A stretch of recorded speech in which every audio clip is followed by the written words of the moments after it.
of Comox First Nation. In addition to that, I would like to read Article 1 of the United Nations Declaration on Rights of Indigenous Peoples.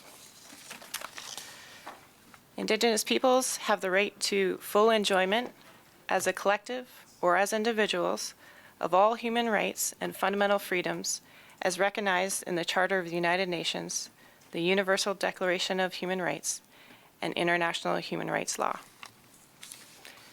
So I'd just like to keep that in mind as we move forward today. So we have some delegations.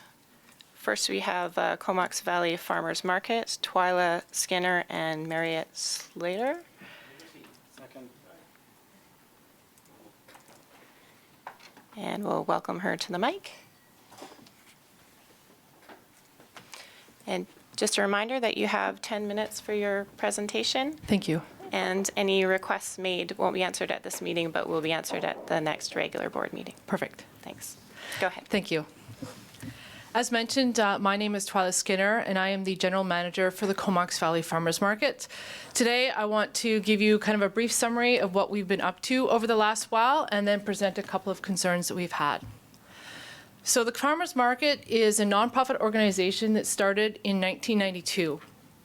Our mandate is to promote the economic health of the local farm and food community, to provide quality, locally grown farm products, to educate the community on agricultural issues, and to promote and support local agriculture.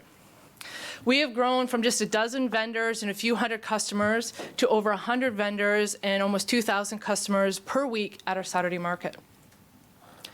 Our membership composed of about 55% farmers, 15% bakers, 10% processors, 5% concession, 5% herbalists, and 5% liquor vendors who make, bake, grow, raise, or wild harvest their products right here in the Comox Valley and Strathcona regional districts. We currently have 3 markets that we operate. We operate a Saturday year-round market, and we have 2 seasonal markets, one on Sunday in Cumberland, and one on Wednesday in downtown Courtenay. We also have been participating in the BC Association of Farmer Market Nutrition Coupon Program. We've been in this program for several years. This program provides weekly coupons to over 80 families and seniors to purchase fresh fruits, vegetables, nuts, dairy, eggs, meat, and fish. We also run a similar program in Cumberland. And these healthy eating initiatives not only help keep our community healthy, but support the farmers market and strengthens the food security in the Comox Valley. We've also partnered with Lush Valley, and in 2018, we're able to help distribute over 5,500 pounds of food, fresh fruits and vegetables that would have otherwise been composted or thrown out. The food has gone to over 15 social services agencies in the Valley, including Washington Inn, members of the Comox First Nation, students, and food bank recipients. Oops. So why is the farmers market important? There are many, many reasons why the farmers market is important, and I'll go over just a few of them. Farmers markets act as an incubator for local food and production businesses. We provide advocacy roles for local growers, increase access to local, healthy, and nutritious food, promote food security in the Valley, promote sustainability, provide connection for the community, and stimulate the local economy. I just want to touch base a little bit on this last one. What is the impact of the farmers market on the Comox Valley? Since the summer of 2014, we've been collecting gross sales data from all of our vendors. So this data is the direct sales, what the customers buy. And we've collated all this data. And as you can see by this graph, you can see that from 2014 to 2017, it's been in the neighborhood of $1.4 million. In 2018, it jumped to over $1.6 million. So this is just direct sales. This doesn't include ingredients for food or for product, animal feed or seed. It doesn't include any of those inputs. If you look at studies that have been done on the impact of farmers markets, they use a factor, a multiplier of anywhere of 1.2 to 1.3 to 1.2 to 3 to calculate what the actual economic benefit of a community will be. And there's various reasons, various factors on which multiplier that we use. For the purposes of this presentation, I'll use a factor of 1.5.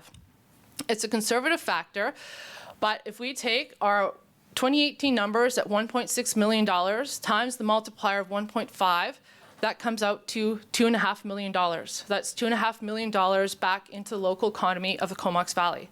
It's not an insignificant number.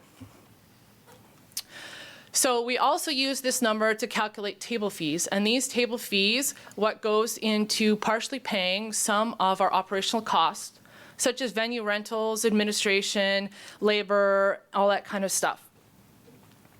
When there are any interruptions in this, such as inclement weather, climate change, it can cause a negative effect and affect the gross sales, which affects the vendors and the market itself. These ones we don't have very much control over, but there are some that we do have control over that have a negative effect on the gross sales of our vendors. I'm going to use this one as one of the examples. This is our gross sales data for July 2014 to 2019, and as you can see, there is a dip there. I've highlighted it with the rectangle. This particular dip happens to coincide with Music Fest. So we do understand that when events happen, that our customers are not always going to come to the market. They're going to attend these events. That's fair. That's to expect. There's nothing we can do about that. But there are other things that affect this dip that we wanted to discuss. So this dip is also is influenced by a decrease in the number of vendors.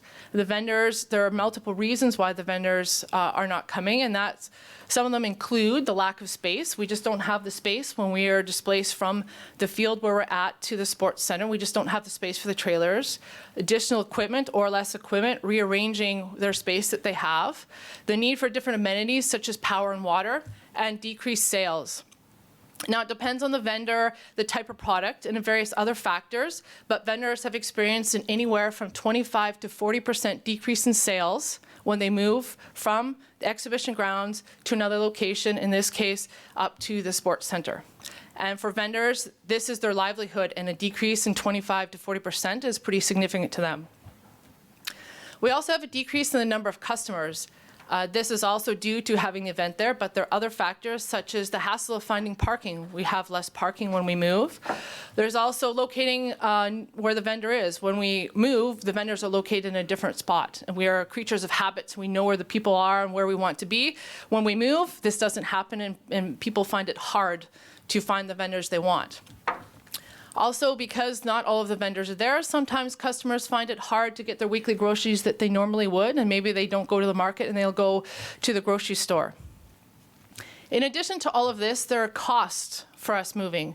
Increased advertising, signage, we need to get more equipment such as generators, and staff time as well.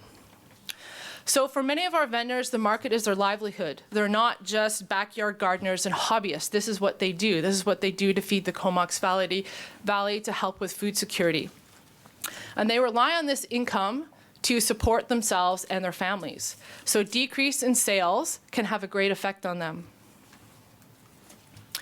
So what our concern is that our booking requests are being denied without any kind of consultation, and we are automatically displaced to the sports center. And we are basing this on experience because this has happened to us 2 years in a row.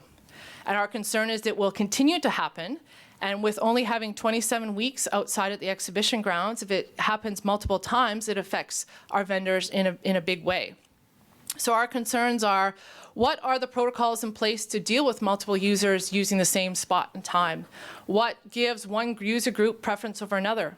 Why is the farmers market being displaced for a midway on land that is an ALR? Why are there no attempts to make something work between all parties?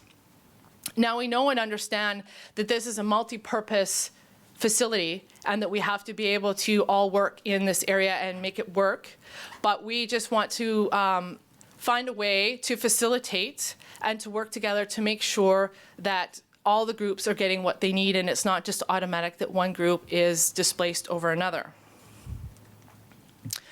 So although we do not generate direct income from the CVRD, it does represent a significant year-round economic and social benefit to the Comox Valley. The bounty of food available year-round is enjoyed by several thousands of patrons. We contribute over $2.5 million annually to the Comox Valley economy. And farmers markets are only gaining popularity and strength, and the numbers will only increase going forward. So our ask is that we would like the CVRD and its staff to help facilitate conversations and collaborate with all user groups that have conflict on these dates and locations so that a reasonable solution for all parties can be reached. We understand that in the end, this might mean that we still move up to the pool, but that doesn't, we still need to be able to make some kind of, to reduce the impact that we have. We need to minimize the impacts as much as possible. We are currently working with some of the user groups, one of the user groups that we've been displaced with, but this does take time, and we need to make sure that we do as much as possible to minimize it so that our vendors don't feel the impact of continually losing out. And that's all I have. Thanks. Any questions? Thank you. Yep, there's 3 lights. Director Arbor. Thank you for the presentation. It was very comprehensive in terms of outlining the problem. And I think I'll be kind of leaning towards almost asking for a staff report because I don't know the detail around our policies and, you know, whether it's just seniority or whatnot. So I think there's probably need for the board to have more information at a future meeting for us to understand. And if they did cover it, then I missed it. So I'm gonna have to go back through my notes. A number of directors, yeah, we sometimes have wild ideas, but I'll tell you one that I had one time, and you know, I come from Hornby, and our farmers market is in the forest, which is really nice. People don't have they're not as hot, and you know, the booth look quite a bit different, and there's different opportunities. And I was thinking about parking as well, even around the exhibition. It seems like you guys get pretty overwhelmed with cars. And anyways, I'm sure it's been thought about, but I was looking at North Island College because they did a presentation to us trying to become a food hub. And I was like, another problem we outlined at this board was talking about how the farmers market and the exhibition ground is not on the bus route right now. Yes. So I was wondering if it's ever been considered to try to look at a place like North Island College that's got a ton of parking, is forested, it's not used on Saturdays, and to think of a different way to service. Obviously, the preference would be to get you guys a good home and figure this piece out, but I'm just wondering if you guys have looked at other places in the past, or if the exhibition ground is still the choice place. We have looked for other places in previous years, but it hasn't always gone through. We're still looking for it, but we haven't found the ideal place yet that fits all the qualifications that we have, but it is something on our radar. Thank you. Director Hamir. Thank you. And Director Arbor just asked one of my questions about the commitments, and I would support a staff report just outlining what the arrangement is between the farmers market and the CVRD. Do you have, Twyla, an idea of what you're charged for using the exhibition grounds on a yearly basis? So yearly, our total revenue fees are in the neighborhood of $15,000. We do get a grant from the CVRD, but we still are one of the highest venue rentals in BC of all the farmers markets that are in the BC Association of Farmers Markets.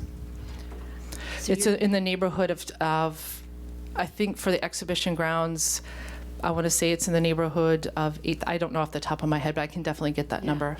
So you're saying that we are actually paying the highest amount for? We are not the highest, but we are one of the highest out of the BC Association of Farmers Markets. They have 145 plus members in there, and of the members in there, many of them pay none or very little fees, and we are one of the higher ones within the BC Association of Farmers Markets. Thanks, that's good to know. And about how many times are you talking about, like, the moving that's been happening, the disruption? Currently, it's twice, but we know that other events are getting larger, and there's potential for them to want to be able to use the area that we are on Saturdays, and so we want to find something that will help prevent that or at least mitigate some of that in the future. Thanks. And I think everybody knows I'm in the market, so I knew the answers to these questions, but I thought I'd ask you for everybody else. Thanks. Thank you. Director Frisch.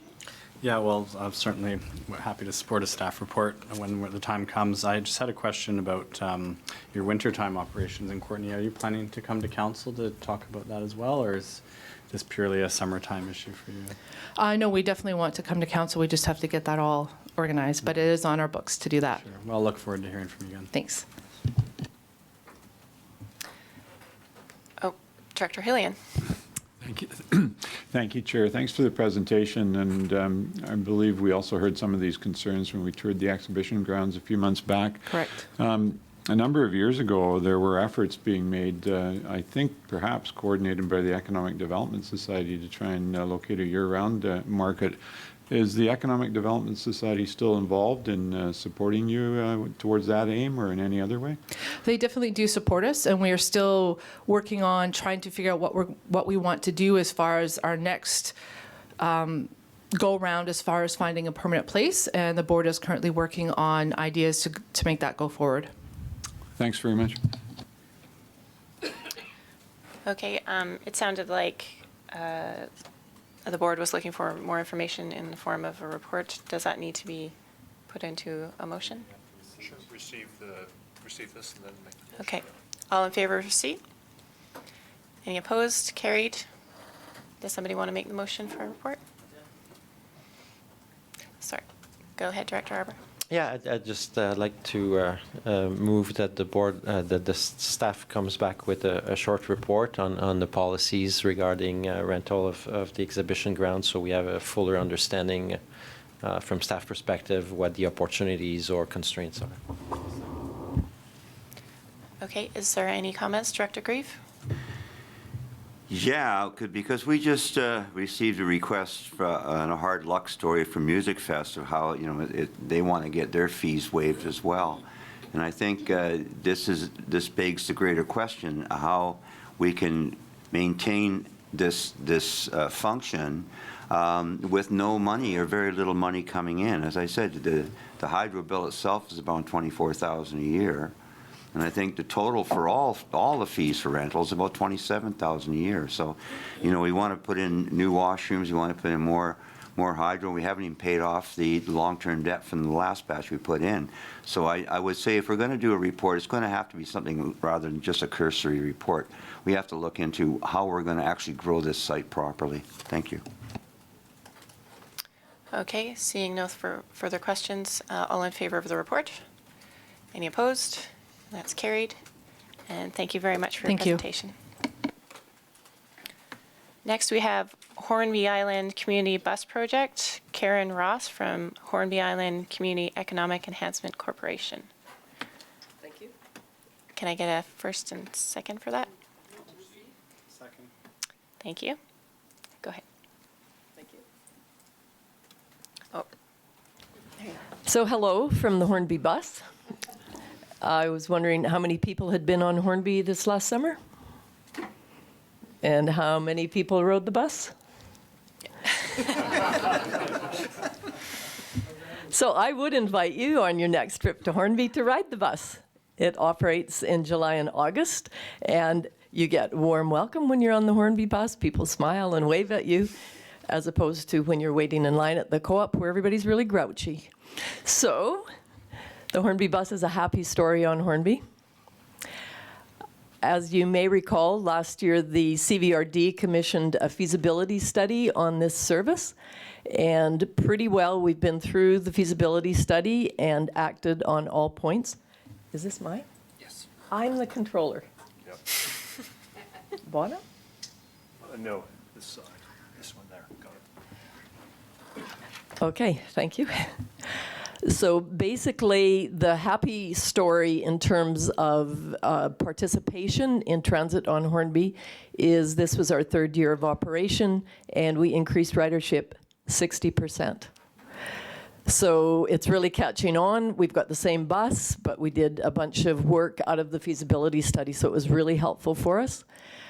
We did some work on the bus to make it quieter. We did some better advertising. We changed some bus stops. We changed the schedule. We had a driver manager hired that helped us with the organization and management. So just everything was looking really good. Sorry, I'm rushing now because I'm going to catch a ferry and go home here in a minute. So we added a fare box this year, and we made some pins and sold I'm a Hornby Bus Supporter pin. We added $2,700 to our coffers that way, so we had a pretty successful year. We broke even with about $6,000 of extra help from HiSeek. I think Edwin would say you lost $6,000.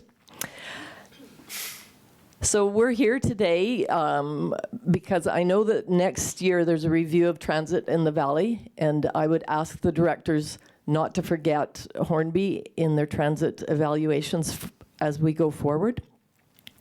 Hornby, since I think the late 90s, has contributed somewhere around $63,000 a year in taxes to transit in the Valley. We've never had a link to that transit.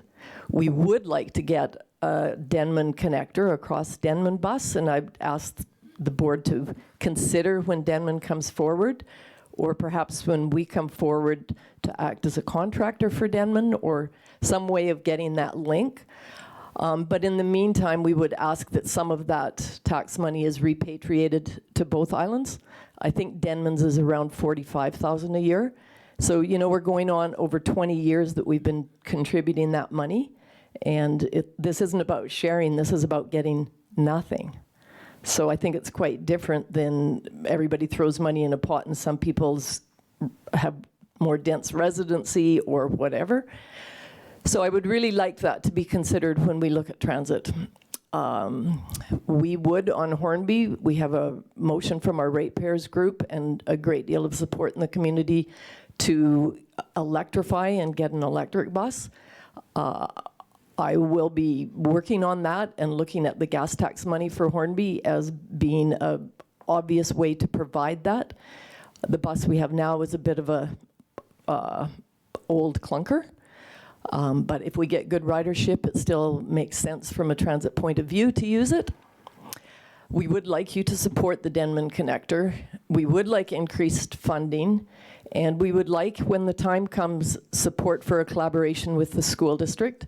We see that's our avenue to getting year-round busing. If we could collaborate and get our residents on the same bus, be very efficient use of public money in the big picture. So I would like to thank you for your time today. And this is a different picture. We actually fill our bus like this. So thank you very much.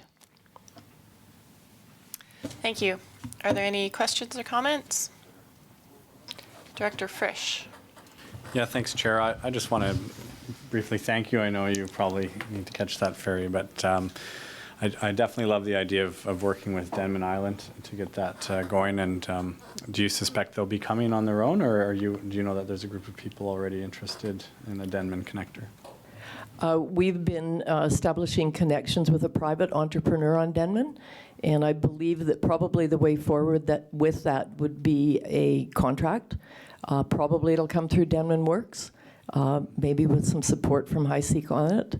We certainly will help them find some sponsorship money and find different funding avenues, but I don't see that it could run without the CVRD contributing. Yeah, well, thanks for your hard work. I appreciate it. Thank you, Dave.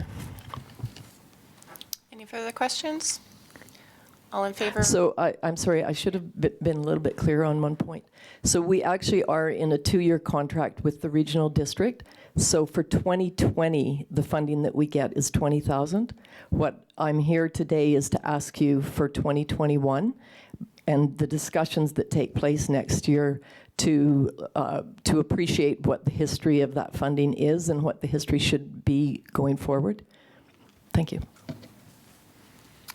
Okay, and again, we'll address your request at the next regular board meeting. Thanks. So all in favor of receipt? Any opposed? That's carried. So on to management reports. And do staff want to speak to this, or it's just for receipt? Just answer questions. Yep. Anyone have questions about the report?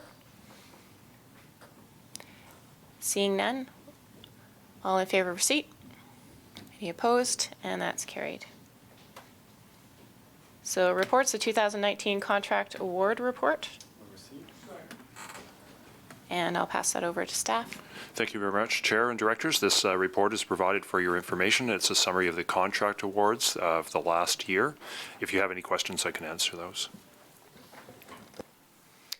And are there any questions on the report? Seeing none. Oh, Director Frisch. Yeah, sorry, I realize that the report's quite comprehensive, but it speaks a lot to social procurement and how it's going to take some time for contractors to sort of get up to speed with this new way of doing business. Do staff have any comments about challenges or positive wins that we've experienced through this? Or maybe we just talk about it at a later date because everyone's tired. I think I can be brief that it has benefited us to be a member of the collaborative, and they, I think, are putting their minds to the need, and so is the industry, of educating and informing contractors or otherwise on this. So we're grateful for their leadership in that, and we'll continue to learn and be part of that process. Okay, thank you very much. Okay, seeing no further questions, all in favor of receipt? And opposed, and that's carried. And I don't think we have in camera today, so all in favor? And that's carried. Thank you. Inaugural.